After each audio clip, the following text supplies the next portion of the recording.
திமுக விடுதலை சிறுத்தைகள் தொகுதி பங்கீட்டில் இன்னைக்கு பேச்சுவார்த்தையிலையும் நீங்க கலந்துக்கல. இது ஒரு பேசு பொருளா மாறி இருக்கு, ஒரு இழுபறி இருக்கு, இன்னும் ஒரு உடன்பாடு எட்டப்படல அப்படின்னு என்ன காரணம்? எந்த இழுபறியும் இல்லை. இன்றைக்கு 12 மணிக்கு அறிவாலயம் வருவதற்கு நான் ஒப்புதல் அளித்தது உண்மை. ஆனாலும் 9 மணி அளவில் நாங்கள் உயர்நிலைக் குழுவை கூட்டுவதாக ஏற்கனவே திட்டமிட்டிருந்தோம். 11 மணிக்குள்ளாக இந்த உயர்நிலைக்குழு கூட்டத்தை முடித்துக் கொண்டு 12 மணிக்கு போகலாம் என்று திட்டமிட்டிருந்த நிலையில் உயர்நிலைக்குழு கூடுவதற்கு காலதாமதமாகிவிட்டது. உடனடியாக திராவிட முன்னேற்றக் கழகத்தை சார்ந்த மூத்த தலைவர்களை தொடர்பு கொண்டு, குறிப்பாக அந்த குழுவில் இடம்பெற்றுள்ள தலைவர்களை தொடர்பு கொண்டு, இன்றைக்கு எங்களுடைய உயர்நிலைக்குழு கூட்டம் கூடுகிறது, அதை இடையிலே நிறுத்திவிட்டு வர இயலாத நிலை இருக்கிறது, ஆகவே வேறொரு நாளில் நாம் பேசுவோம் என்ற தகவலை கொடுத்தோம். அவர்களும் அதற்கு உடன்பட்டார்கள். அந்த அடிப்படையில் நாங்கள் இன்றைக்கு போக முடியாமல் போனது.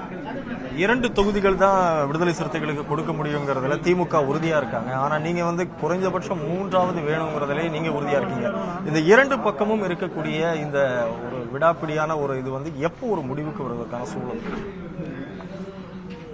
2009 நாங்கள் 2 தொகுதிகளில் போட்டியிட்டோம். 2014 அதே திமுக கூட்டணியில் 2 தொகுதிகளில் போட்டியிட்டோம்.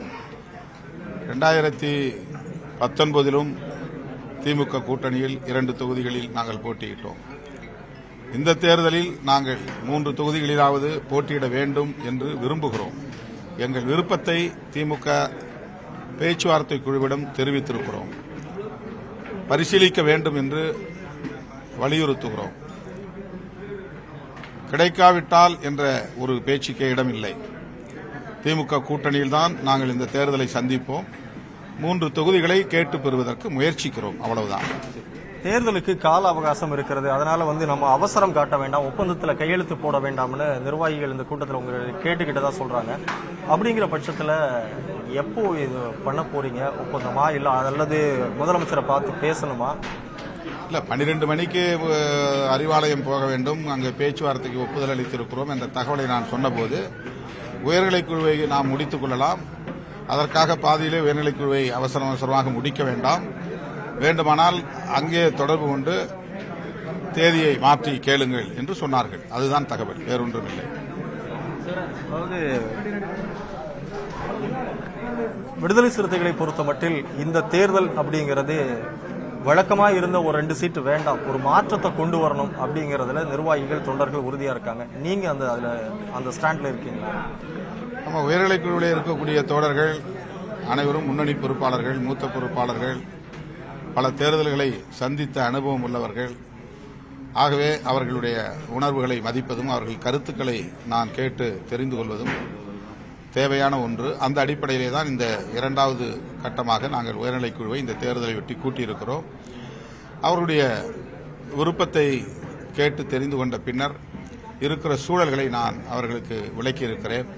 எல்லாவற்றையும் கருத்தில் கொண்டு தலைவர் இறுதியாக என்ன முடிவெடுத்தாலும் அதற்கு கட்சி முழுமையாக உடன்படும், ஒத்துழைக்கும் என்கிற உறுதியை தந்திருக்கிறார்கள். இதில் இன்னொரு விஷயமும் குறிப்பா பார்க்கலாம். காங்கிரஸ் கட்சிக்கு ஏற்பட்ட அந்த காயத்திற்கு எங்களிடம் மருந்து இருக்கிறதுன்னு அதிமுக ஒரு ஓபன் ஸ்டேட்மெண்ட் கொடுத்திருக்காங்க. அது எல்லாருக்குமானதா பாக்குறீங்களா? அது விடுதலை சிறுத்தைகளுக்கும் பொருந்துமா?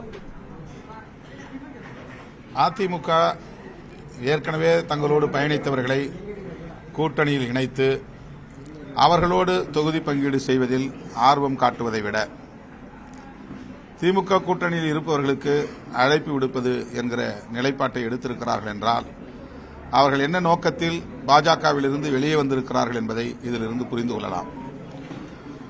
பாஜக கூட்டணியில் அதிமுக இருந்தது, பாட்டாளி மக்கள் கட்சி இருந்தது, இன்னும் பல கட்சிகள் பயணித்தன. அவையெல்லாம் இன்றைக்கு பாஜகவோடு இல்லை, வெளியேறி நிற்கிறார்கள். அந்த கூட்டணியில் இருந்து வெளியேறிய கட்சிகளை தம்மோடு இணைத்துக் கொண்டு ஒரு கூட்டணியை அமைக்க வேண்டும் என்பதிலே தீவிரம் காட்டவில்லை. மாறாக காங்கிரஸ் பேச்சுவார்த்தையில் இன்னும் பங்கேற்கவில்லை என்ற ஒரு காரணத்தை பயன்படுத்திக் கொண்டு அவர்களுக்கு சைகை காட்டுவது என்பதன் பொருள் என்ன? திமுக கூட்டணியை பலவீனப்படுத்த வேண்டும், அந்த கூட்டணியிலிருந்து சில கட்சிகளையாவது வெளியே எடுத்து வர வேண்டும் என்பதுதான் அதிமுகவுக்கு கொடுக்கப்பட்ட அஜெண்டா என்று தெரிய வருகிறது. ஆகவே நாட்டு மக்கள் இதை புரிந்து கொள்ள வேண்டும், உணர்ந்து கொள்ள வேண்டும். அது விடுதலை சிறுத்தைகளுக்கான ஒரு அப்படி நான் பார்க்கல. இது அதிமுகவுக்கு யாரோ கொடுத்த ஒரு அஜெண்டாவாக தெரிகிறது.